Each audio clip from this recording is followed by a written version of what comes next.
বন্ধুরা, আপনাদেরকে একটা জিনিস দেখাতে চাইছি। ধানের জমিতে বর্ষার দিনে কতটা মাছ মানে থাকে, অন্য পুকুর থেকে উঠে এসে সেটা দেখাচ্ছি। মানে ছোটোখাটো মাছ না, সব বড় বড় মাছ। এই বড় বড় মাছ এসে এটা পুকুর থেকে উঠছে, এই জমিতে ঢুকেছে বড় বড় মাছ। জাত মাছও আছে এখানে, আপনার পোনা আছে, তারপরে সিলভার আছে, সব রকম উঠে গেছে পুরো জমিতে একদম। মানে এই জায়গা বলেন, এই জায়গাতে বেশি, এই জমিতে ধান মানে একটু কম হয়েছে, তো সেই জন্য মানে মাছটা কম বেশি দেখাচ্ছে। যেগুলো জমিতে বেশি করে ধান আছে ওগুলো একটু কম, কিন্তু মাছ আছে অনেক, সব দিকে লড়ছে, সব দিকে একদম বড় বড়। এই তো ওইদিকে আওয়াজ মারলো, এখন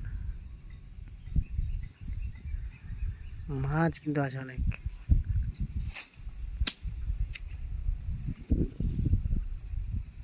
লোকেশনটা এই যে এরকম, এই যে একটা লোকেশন। আকাশের আবহাওয়াটা অবশ্য সুপার আছে। এই যে এইরকম লোকেশন, গাড়িটা এখানে আছে আমার।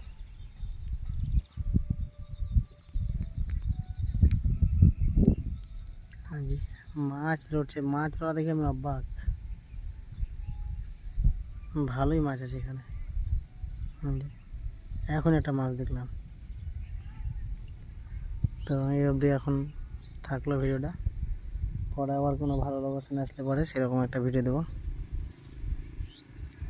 ওই যে ওখানে কী মাছ এটা, শোল মাছের ইয়ে আছে, শোল মাছ। বেশ, ঠিক আছে, এই অবধি ভিডিওটা থাকলো। নেক্সট টাইম একটা ভালো ভিডিও নিয়ে আবার আসবো। পুকুরটা এরকম আছে, এইদিকে মাঠ, এই সামনে দিকে গ্রাম। এখানে আবার শেষ করলাম।